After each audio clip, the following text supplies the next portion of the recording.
Assalamualaikum warahmatullahi wabarakatuh. Alhamdulillah, pada kesempatan kali ini saya akan menjelaskan tentang beberapa pertanyaan yang dilontarkan oleh para VTubers se-Indonesia, kemudian dihubungkan dengan beberapa video yang menyatakan bahwa VTube itu adalah sejenis poesi dan haram. Itu tulisan YouTubers ya, itu tulisan YouTubers. Saya ingin menjelaskan dari dasar tentang VTube. Yang disajikan di VTube itu adalah iklan. Bedanya antara VTubers dengan YouTubers, kalau YouTubers yang dibayar adalah yang membuat konten. Kalau VTube yang dibayar adalah penonton, disebut VTubers. Dari mana asalnya tentang uang yang dibayarkan kepada penonton? Yang disajikan ini adalah iklan. Saya mengambil contoh yang sering kita lihat. Salah satu stasiun TV, saya sebut saja namanya TV One. Di stasiun TV itu tentu ada iklan yang disajikan. Di antaranya mungkin ada air mineral, ada sejenis kopi. Maka untuk ditampilkan di TV One, maka tentu perusahaan mineral tersebut bayar kepada stasiun TV tersebut. Kemudian diambillah karena sesuai dengan akad tanda tangan. Sama seperti VTube yang disajikan ini, ada Sampo, ada sejenis kopi, ada KFC, ada Starbucks, ada motor, ada jam tangan, ada Megami, ada makanan-makanan lainnya. Maka tentu perusahaan-perusahaan semua ini membayar kepada VTube karena ingin ditampilkan iklannya. Maka VTube dengan hasil pembayaran tadi itu membagi hasil kepada VTubers atau penontonnya. Asalnya ini uang dari sini. Asalnya uang dari VTube, dari pembayaran tadi perusahaan tersebut yang ingin diiklankan perusahaannya di VTube. Maka akadnya jelas ya. Dasar mengambil uangnya jelas. Kemudian dibayar dengan view point. Poin tersebut di dalam aplikasi VTube itu adalah mata uang digital. Maka poin itu tentu berharga. Sama kalau kita dari Indonesia ingin ke Makkah, maka kita tukar dulu uang kita menjadi real, baru kita belanja karena mata uang di sana.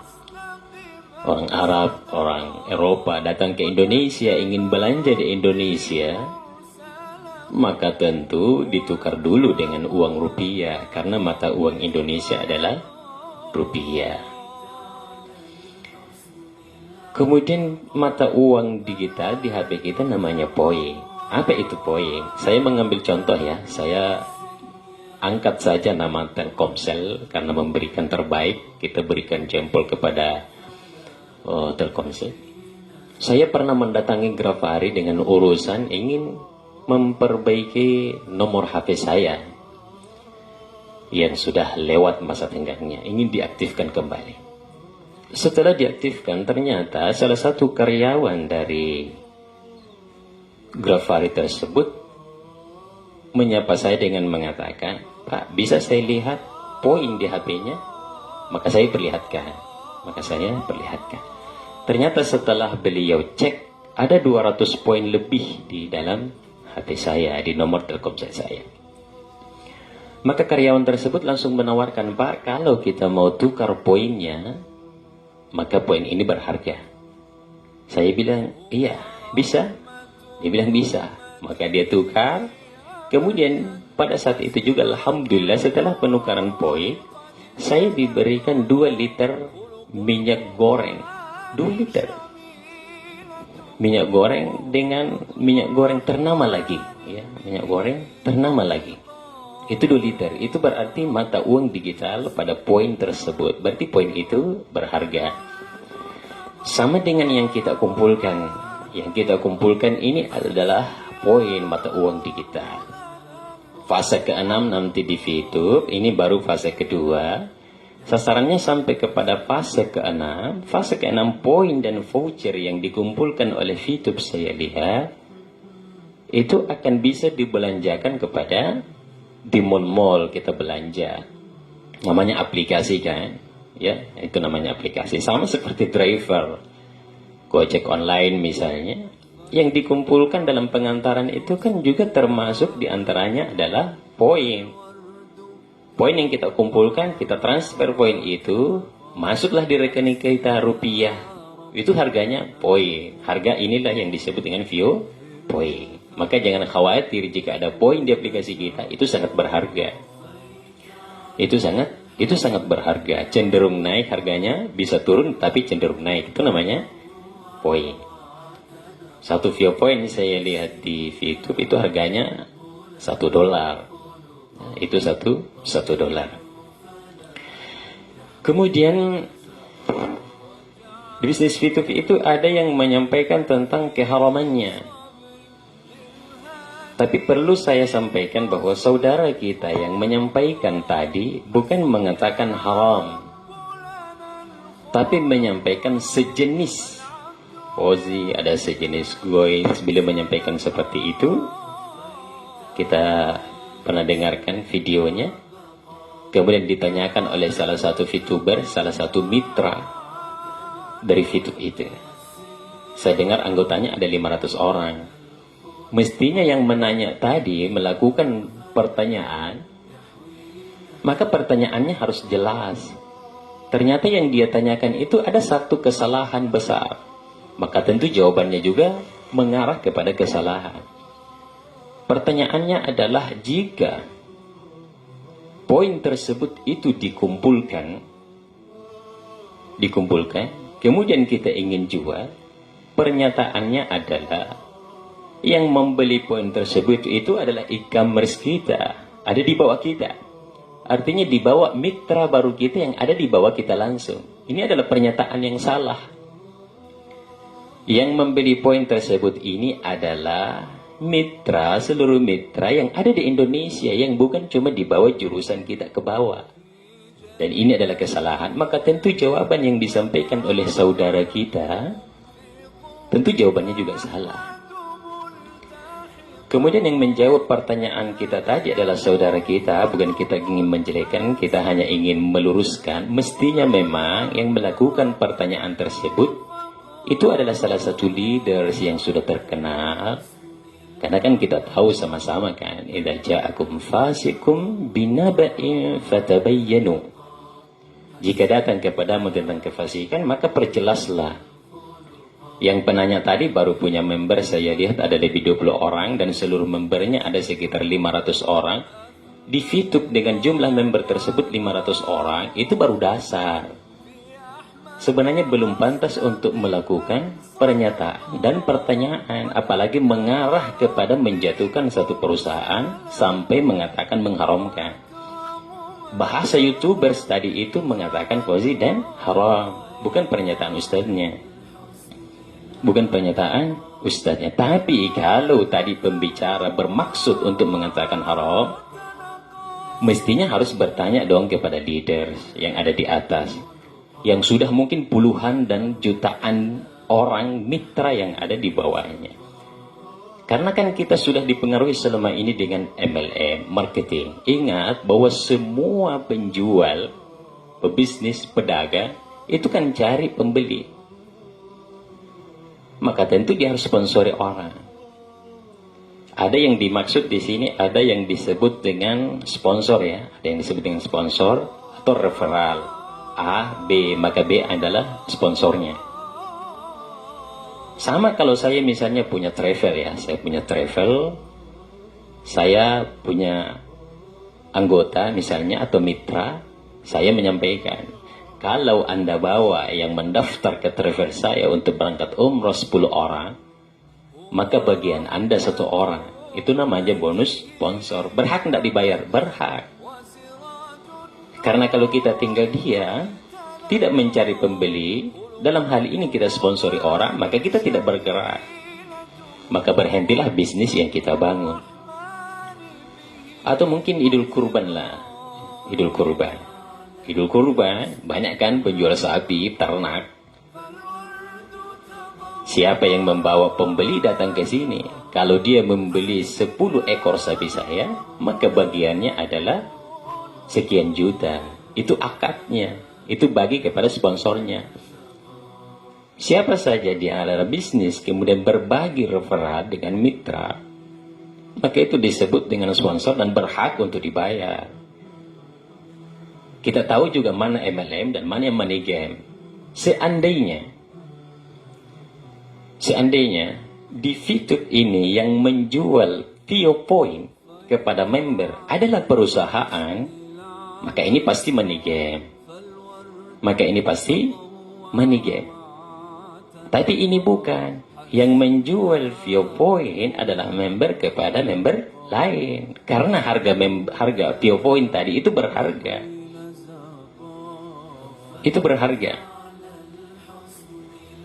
Jadi berhaklah orang mendapatkan sponsor. Sama saya.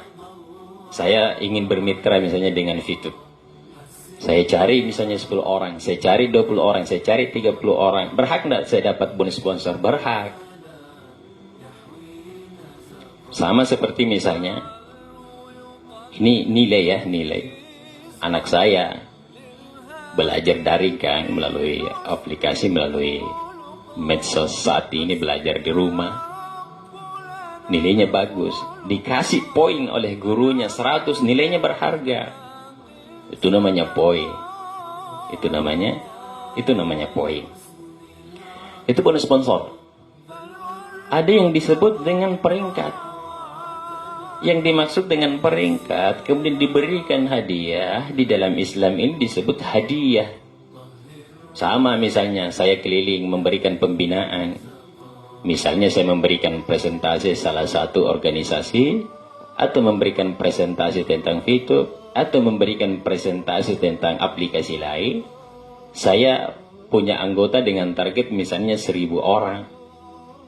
Yang ikut bermitra dengan saya 1000 orang. Kalau 1000 orang saya naik peringkat, berhak tidak saya dibayar? Berhak. Misalnya saya dibayar 5 juta. Iyalah saya berhak dibayar untuk dibayar seharga 5 juta. 1000 orang lah. Karena saya bicara. Sama seperti saya diundang di salah satu organisasi. Saya dibayar per jam 600.000 saya bicara. Berhak tidak saya dibayar? Berhak. Karena tanpa Anda mungkin mereka tidak ikut 1000 orang. Maka itu disebut hadiah untuk naik peringkat. Sama misalnya salah satu perusahaan air minum ternama, tidak usah kita sebutkan namanya. Kalau Anda membawa pembeli ke sini 1 orang, maka bonusnya 3 juta. Kalau Anda sudah bawa 2 orang, 3 juta naik menjadi 4 juta. Tapi kalau Anda membawa ke sini 10 orang, karena 10 orang adalah targetnya untuk naik peringkat, maka dari 10 orang itu Anda akan mendapatkan 10 juta per 1 mesin. Itu adalah naik peringkat, disebut hadiah. Karena semakin banyak yang dia datangkan, maka dia berhak untuk dibayar dong. Jadi iklan, ya, jadi iklan. Kemudian akad dari Fitup ini sangat jelas. Akad dari Fitup ini sangat jelas. Anda nonton satu hari, Anda nonton 10 iklan, yang disajikan adalah iklan, Anda dibayar per hari 4.500, itu jelas 0,3 poin. Akadnya jelas, bagi hasilnya jelas. Yang kedua, jika Anda dapat sponsor, Anda berhak mendapatkan 5% dari hasil tontonannya. Itu juga jelas. Pernyataan pembicara yang kita tampilkan di video dengan mengatakan, kalau begitu saya sudah dapat terang-terangan, mohon maaf, maka saya timbang-timbang. Tidak boleh dong timbang-timbang. Ya. Tidak boleh kita mengatakan hukum Islam ini kemudian kita menimbang-nimbang. Tidak boleh. Kita harus masuk di daerah mana tertinggi atau leader tertinggi, menanyakan kepada mereka jika ada yang kurang jelas. Tapi jika Anda bertanya kepada yang baru membernya 500 orang, ini adalah kesalahan dalam melakukan pernyataan. Apalagi pertanyaannya salah, e-commerce kita yang membeli, ada anggota kita, coba saya misalnya bertanya kepada VTuber yang punya anggota 10 orang, jika dia punya poin dan ingin menjualnya, apakah di bawahnya yang 10 orang yang harus beli? Enggak. Daftarnya gratis, ada 4 jenis dari VTube itu, Anda mau nonton sendiri dibayar. Jika Anda ingin mendapatkan mitra dan mendapat bonus sponsor juga Anda dibayar. Jika Anda namanya Fast Track itu di dalam dengan membeli VioPoint dengan mata uang digital tadi, Anda juga bisa dibayar.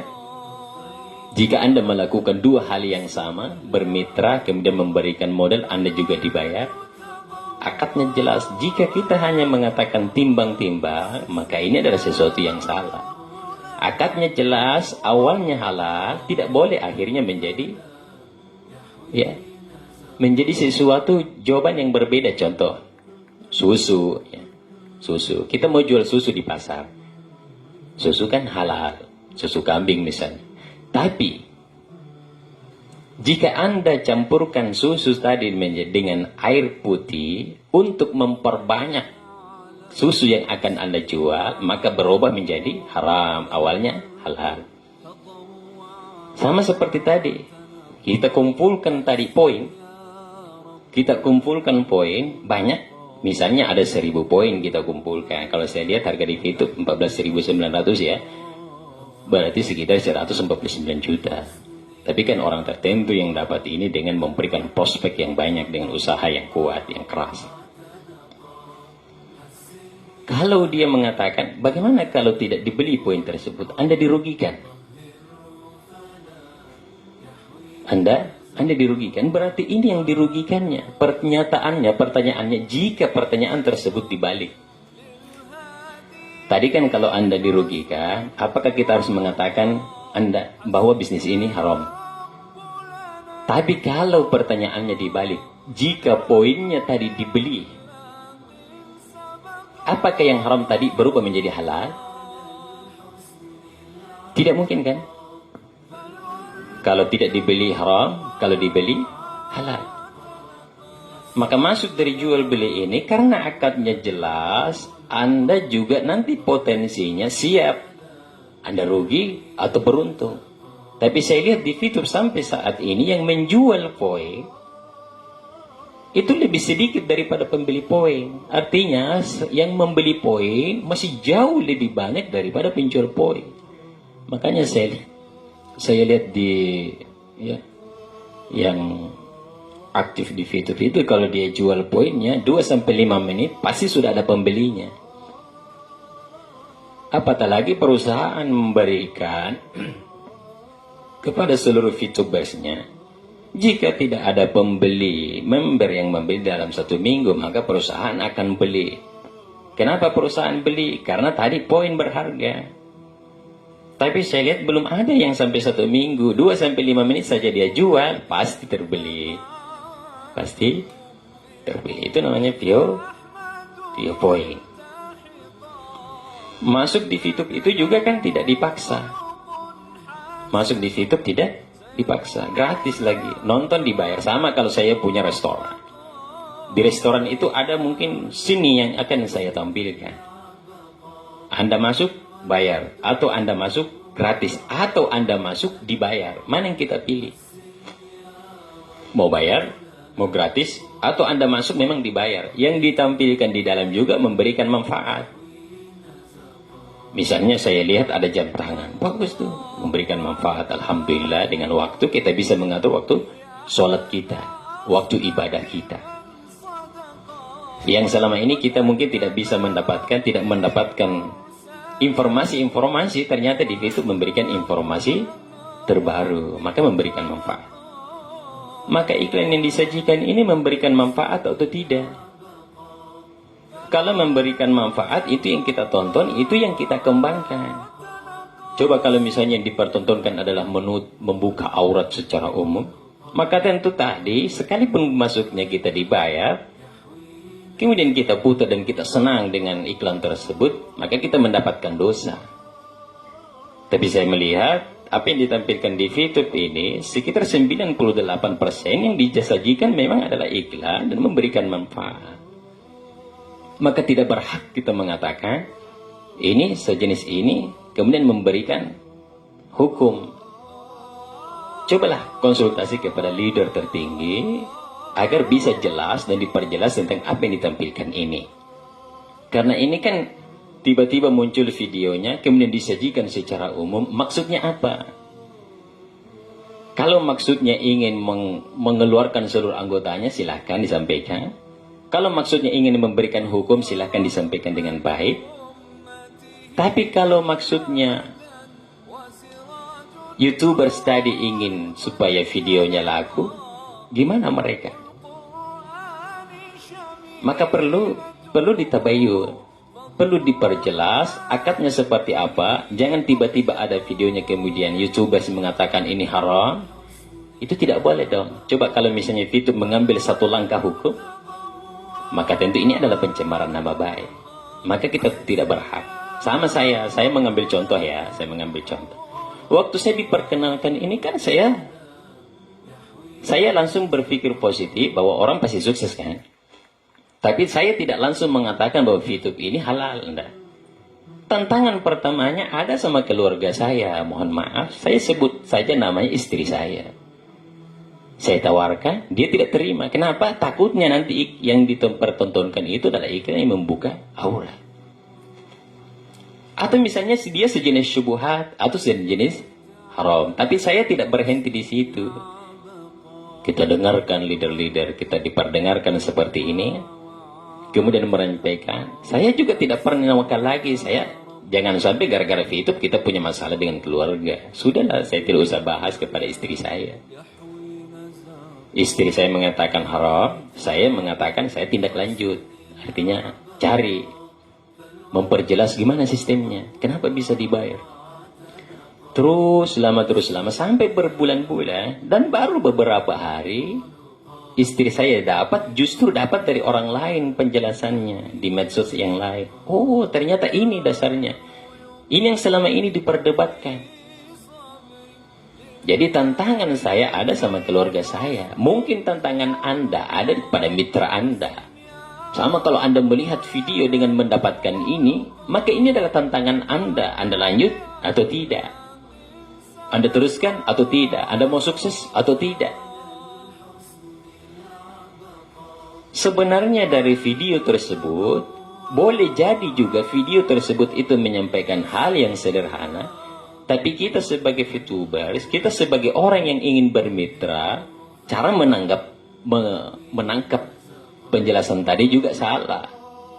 Saya angkat ya, saya tidak menjatuhkan ulama kita, ulama besar kita, rahimahullah, Imam Syafi'i kan. Di sisi lain ada pendapat yang mengatakan, ini kan tidak pernah dilakukan Imam Syafi'i. Tapi murid yang lain mengatakan ini pernah dilakukan oleh Imam Syafi'i. Kalau kita cari dasarnya, bukunya Imam Syafi'i, dia tidak pernah melakukan hal itu. Bahkan dia tidak menganjurkan melakukan itu. Tapi kan ada yang mengatakan ini pendapat Imam Syafi'i, boleh dilakukan. Kenapa bisa seperti itu? Karena muridnya juga berbeda-beda. Ada kemampuannya 100%, ada kemampuannya 50%, ada kemampuannya 30%. Sama seperti yang melakukan pertanyaan ini. Mungkin kemampuannya yang sudah beberapa bulan ya, berapa ya? 2 bulan atau 3 bulan ya. Memberinya baru 500, itu secara umum baru 20% perkembangannya. Yang menjawab tidak berhak dong menjawab pertanyaan tersebut karena belum tahu dasar dari VTube itu dari akar-akarnya. Coba konsultasi kepada leader tertingginya agar ini jelas apa yang disampaikan agar tidak menjatuhkan VTube ini. Jawaban-jawaban seperti itu perlu direvisi kembali, dilihat kembali. Apatah lagi tadi, jadi yang saya garis besar adalah kenapa beliau mengatakan sejenis ini, karena pertanyaan tadi menyatakan income kita di bawah, member baru kita, itu yang membeli poin kita. Padahal itu adalah pernyataan yang sangat-sangat salah. Tidak pernah ada peraturan dari VTube bahwa yang membeli adalah di bawah kita. Seandainya juga yang fast track saya lihat di VTube itu membeli poin, itu adalah paksaan, itu sudah jelas adalah money game. Ingat, money game itu jika kita mendapatkan barang yang harganya 3 juta, itu pendaftarannya 8 juta. Permainan uang kan? Tanam saham misalnya. Hari ini kita nabung misalnya 300.000. Dengan impian nanti kita bisa punya mobil. Uang kita setorkan selama 10 tahun. Baru kita dapat hasilnya. Ini adalah permainan uang. Ada juga satu video, siapa namanya ya, yang sebelumnya tadi ini pertanyaan. Ada video di situ kan? Memang masuknya gratis, yang kita kumpulkan poin. Kalau kita kumpulkan banyak, kita jual, tidak ada pembelinya. Ini menakut-nakuti. Ternyata saya telusuri video tersebut. Saya tidak sebutkan namanya, mungkin kita sudah lihat.